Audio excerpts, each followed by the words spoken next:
Donc Stéphane Guillot va nous parler d'une entorse de cheville, un cas d'entorse de cheville.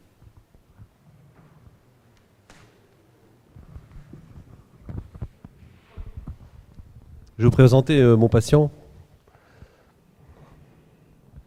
C'est un sportif. Hein. Ça... Bon alors, Pierre, oui, qu'est-ce qui vous arrive? Alors, en préparation des JO, je me suis tordu la cheville. Et donc, bien sûr, ils m'ont dit que je ne pouvais pas y aller à cause de cette entorse. Voilà. Donc, vous avez fait donc une entorse. Oui. C'est le médecin du club qui vous a dit ça. Oui. Vous avez fait une entorse là, il n'y a pas longtemps. Ouais, ils ne veulent pas que vous alliez au 2 semaines JO. et non. Alors ça, c'est... Ouais. C'est pas la première, mais voilà. C'est pas la première? Non. Ah. Ouais. Alors là, voilà, ça c'est tout à fait intéressant parce que vous voyez là déjà il y a un élément qui est intéressant dans la cheville, c'est que dans le milieu du sport, il y a une espèce de négation de l'entorse chronique, c'est-à-dire quand on fait du sport et quand on a un croisé antérieur de cassé, on se fait opérer. Enfin, ça, c'est rentré dans les mœurs. Mais quand on a un problème de cheville, tout le monde néglige, tout le monde s'en fout un peu. C'est-à-dire qu'on dit, bon, allez, on va faire de la kiné, tout ça. Et en fait, quand on interroge Pierre, on s'aperçoit que ça fait depuis 15 ans qu'il a des entorses et que sa première, elle date d'il y a 15 ans. Donc, en fait, il est fort. Moi, je le vois 48 heures après que le médecin du club ait posé le diagnostic d'entorse. Et en fait, je l'examine. Voilà.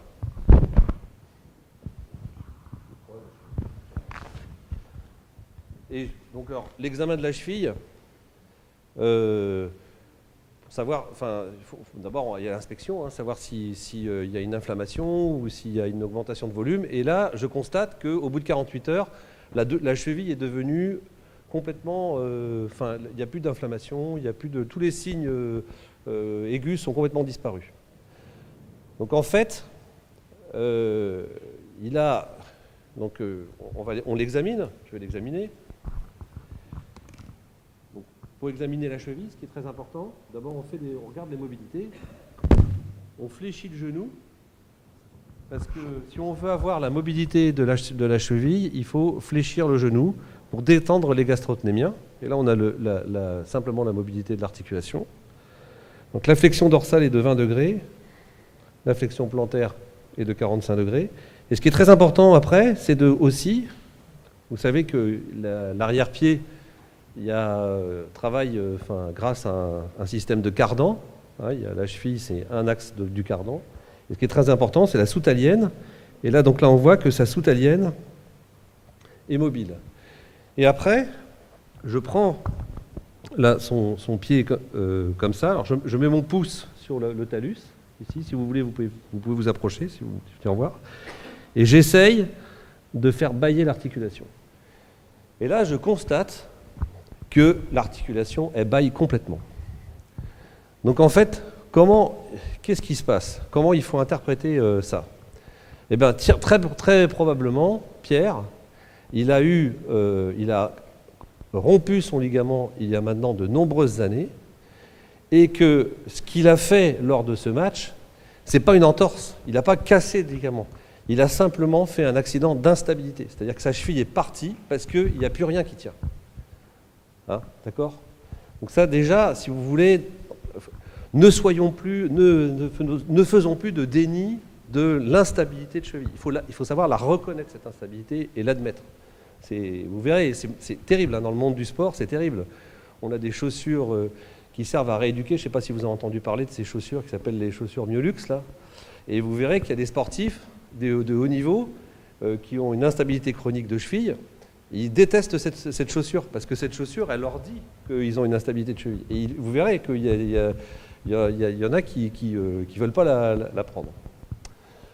Donc, on lui fait des examens. Donc, le problème dans l'instabilité de cheville, c'est que cliniquement, c'est un petit peu plus difficile que le genou. le diagnostic d'un croisé antérieur, ça se fait très facilement avec le ressaut. La cheville, c'est un petit peu plus compliqué parce que faire bâiller la cheville, c'est pas toujours évident. Et il y a des chevilles qui bâillent pas et qui ont une vraie instabilité. Donc, ce qui est très important, c'est de savoir palper en fait le relief latéral du talus. Et il faut savoir rechercher le ligament talofibulaire antérieur. Et ça, c'est un signe qui peut être important. C'est que, quand vous arrivez à savoir où c'est, on le palpe très bien. Là, je palpe très bien celui de Pierre, qui là est normal, mais s'il était, comment? Ah oui, de l'autre côté. Donc ici, vous avez la malléole ici, et le ligament, il est ici. Il va jusqu'au talus ici. Et là, ici, si vous voulez, on le palpe. Et quand il y a des très très grosses lacités, on arrive à rentrer le doigt entre la malléole et le talus. Et quand il y a une petite instabilité, on arrive à déclencher une douleur à la palpation du ligament talofibulaire antérieur, et plus particulièrement sur le versant malléolaire, parce que c'est là où le ligament s'arrache. Là, d'accord ? Donc, on demande des radios. Bien évidemment, vous avez un pointeur laser, peut-être ? Et donc là, vous voyez, donc on demande un cliché de face et un cliché de profil. Et souvent, on peut déjà voir sur ces clichés-là, on peut suspecter déjà l'instabilité chronique. Alors, quand... quoi ? Ah, non. Comme ça ? Il faut juste appuyer et ensuite tu bouges le bouton du haut. Voilà, ah oui, d'accord. Donc là, on va voir d'abord le cliché de profil. Vous voyez ici, vous voyez sur la partie antérieure du tibia. Alors là, le rond devrait être un petit peu plus petit. Il y a un petit bec osseux, mais on ne le voit pas beaucoup. Et surtout, vous voyez sur le cliché de face, vous voyez qu'il existe des remaniements assez visibles sur la partie, sur la malléole médiale. Alors, il faut s'imaginer en fait que c'est des chevilles qui travaillent avec des forces de distraction sur le versant externe et des forces de compression sur le versant interne de la cheville. Donc en fait, en interne, on va avoir des lésions de compression, c'est-à-dire que c'est là où on va apparaître les ostéophytes, et souvent, vous verrez que les radiologues, ils parlent souvent de lésions de contre-coup, c'est-à-dire c'est là où ça se comprime. Et puis sur la partie latérale, c'est plutôt une atteinte ligamentaire, c'est le ligament qui prend parce que ça se distracte. Donc là, c'est là où il y a les ruptures de ligaments et les changements au niveau de ce ligament. Ah, merci. J'aurais pu, je suis désolé. Alors c'est pour ça qu'on a inventé un cliché qui s'appelle l'AMI View. C'est un cliché qui permet de dérouler en fait les os. Là où on les voit. Vous voyez ici, alors c'est un cliché qui n'est pas facile à faire. Il faut déjà des centres un peu spécialisés pour faire ce cliché-là. Mais vous voyez, il est bien utile pour dépister les ostéophytes qui existent sur le tibia et sur le talus et qui ne sont pas visibles sur la radio de face. Hein, ça, c'est le même patient, hein, je vous rappelle. C'est une radio en flexion qui déroule, le rayon passe tangentiel à la partie antéromédiale de la cheville. Voilà, ça s'appelle l'AMI View. Radio suivante. Alors après, il y a un outil qui est très important dans le diagnostic, et qui commence à rentrer dans les cabinets, c'est l'échographie. Alors l'échographie de la cheville, alors je ne sais pas si on va pouvoir en faire, on peut brancher ça ou pas? Ou alors on branche on y va?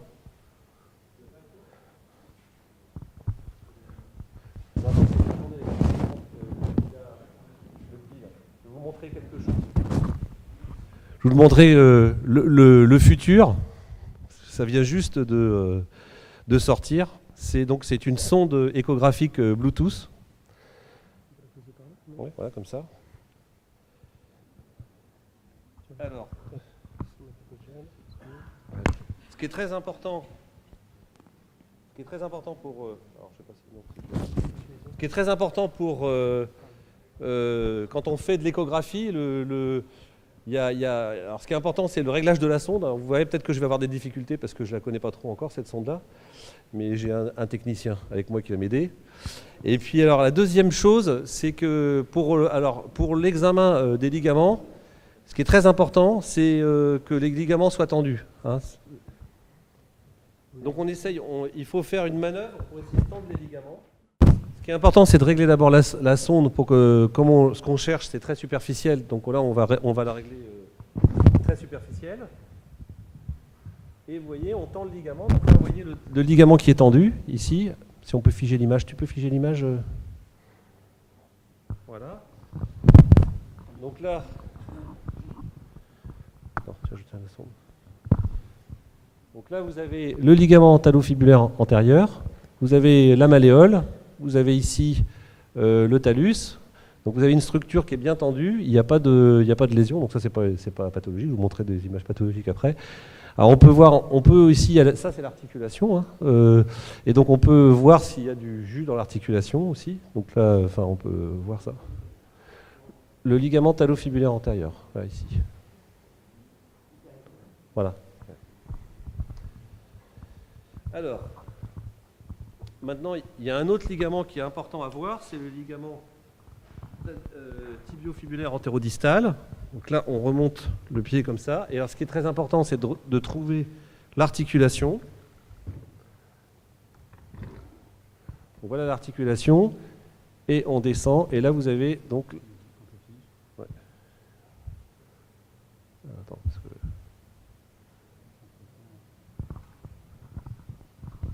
Voilà, donc là... Je ne l'ai pas. C'est un gros ligament qui est important de voir dans un examen écho. Voilà, le voilà. On n'a pas complètement, mais on a là. Donc ici, on a le ligament. On voit le ligament talofibulaire antérodistal qui n'est pas très très bon. C'est le recentrer, peut-être. Je te remets en 2D. Bon. Alors je vais continuer l'examen. C'est juste pour vous montrer le principe. Donc là, après, on lève le pied, voilà, et on retrouve ici le ligament. Alors, tu peux figer. Voilà, donc là, on a le ligament calcanéo-fibulaire avec une structure juste au-dessus qui sont les tendons fibulaires. Donc là, vous voyez, on peut faire l'examen du calcanéo-fibulaire. Voilà. En gros, donc, vous avez vu, on peut voir s'il y a du jus. En gros, voilà les examens. C'est simplement pour vous donner un petit aperçu de ce qu'on peut faire. Et surtout, par rapport à l'épaule, c'est un gros avantage à la cheville. C'est que comme les structures qu'on a sont juste sur la peau, on peut faire des diagnostics d'atteinte des ligaments que ne peuvent pas faire les chirurgiens de l'épaule parce que l'articulation est très très loin et elle est sous les muscles. Alors on va regarder, maintenant que vous avez vu le principe, on va regarder des images pathologiques. On remet la présentation. Donc ici, vous avez le LTFA, et la petite flèche vous montre une lésion du LTFA. Vous voyez ici le ligament calcanéo-fibulaire, avec les tendons fibulaires. Et ici, vous voyez qu'il y a une calcification dans le ligament. Alors ça, les calcifications, ça signe la métaplasie, c'est-à-dire le fait qu'il y ait une lésion qui date depuis très longtemps. Voilà, donc là vous avez donc le ligament calcanéo-fibulaire qu'on met en tension avec des manœuvres. Voilà l'essentiel de l'examen. Donc là le ligament talofibulaire antérieur ici. Et puis sur le plan médial, donc vous voyez ici la malléole médiale et vous voyez que normalement ça devrait être lisse, et vous voyez ici qu'il y a plein de petites images qui montrent qu'il y a des calcifications, et donc c'est pareil, ça signe le fait que c'est chronique comme lésion. On continue. Alors le scanner de mon pauvre Pierre qui veut faire les JO, vous voyez ici il commence à y avoir des lésions cartilagineuses en interne, et puis ici le ligament, il n'y a plus rien ici. Vous voyez ici que les ligaments, ça c'est les tendons fibulaires, c'est juste derrière, ça c'est la malléole latérale, ça c'est les tendons qui passent derrière. Et quand on a du produit comme ça autour des tendons, ça veut dire que tout est inondé, qu'il n'y a plus de ligaments, et donc on est vraiment dans une lésion ancienne. Voilà. Donc on continue. Alors ça c'est un test dynamique. Alors on a tendance à plus vraiment en tenir compte en fait. Peut-être que ça va disparaître de nos examens, mais ça fait partie de ce qu'on fait. Donc on fait un cliché en stress, on applique 15 kg sur le pied pour essayer de mettre en évidence ce bâillement. Vous voyez, là, quand il y a un bâillement comme ça, c'est vraiment pathologique. On continue. Ah oui, donc ça c'est après, ça c'est un autre patient. Alors on va reparler de l'autre patiente, mais ça c'est juste un petit quiz. C'est un patient qui a mal à l'arrière-pied, celui qui trouve le diagnostic. Le diagnostic, il est sur la radio. Si vous le trouvez, vous avez une bouteille de vin. Alors, on revient sur l'autre. Donc on revient à Pierre. Alors Pierre, je crois que je pense est-ce qu'il peut faire les Jeux Olympiques, Pierre? Handball. C'est dans 3 semaines. Hein. Pierre, il fait pas les JO. Oh, putain, Pierre, ils sont pas gentils avec toi. Eh ben Pierre, je lui ai permis de faire les JO, en fait. Alors Pierre, c'était une fille, en fait, et ils ont ramené une médaille de bronze. Donc c'était pas mal. Et en fait, ce que j'ai dit à Pierre, c'est je lui ai dit, tu fais les JO, parce que de toute façon, ton instabilité, tu l'as depuis 15 ans. Donc, qu'on t'opère maintenant ou dans 3 mois, c'est pareil. Mais par contre, quand tu auras fait les JO, je t'opérerai. Hein, voilà. Et tu es content de ton intervention? Oui. C'était super sympa. Ah, c'est sympa ça. Alors, Pierre, il m'a posé la question, il m'a dit, mais le résultat, ça va être quoi? Alors, moi, je lui ai répondu, écoute, tu sais, c'est pas mal, parce qu'on arrive maintenant à refaire des reconstructions anatomiques, c'est-à-dire qu'on arrive à reconstruire les ligaments comme on reconstruit les genoux. Mais alors, le problème, c'est que ton résultat, il ne sera pas le même que si je t'avais opéré tout de suite après ta première entorse. C'est-à-dire, vous savez, ça, c'est des trucs qui traînent. C'est-à-dire qu'on dit souvent, la ligamentoplastie de cheville, ça marche moins bien que la ligamentoplastie de genou.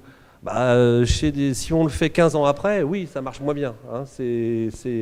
La règle, c'est... Alors, attention, la règle, c'est pas d'opérer toutes les entorses de cheville. Hein. Je vous rappelle qu'il faut garder des choses simples. C'est comme pour le genou, on n'opère pas des croisés antérieurs qui sont rompus. On opère des patients qui ont un croisé antérieur de rompu et qui sont instables. Donc c'est pareil pour la cheville. C'est-à-dire qu'on opère des patients qui ont des ligaments qui sont rompus et qui sont instables. Après, et on leur fait faire de la rééducation, et puis si ça ne marche pas, on les opère. Hein, parce que on n'opère pas tout. Alors là, vous imaginez, si on opérait toutes les chevilles, il y en a une pour 12 000 habitants par jour en France. Alors là, on ne pourrait pas.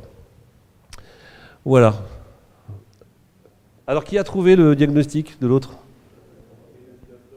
Oh, bravo. Alors là, bravo. On l'applaudit. Pourquoi?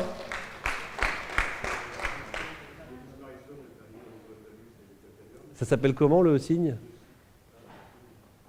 Ça s'appelle le signe du C. Le C. Vous montrez le scanner. Juste après, voilà. Bravo.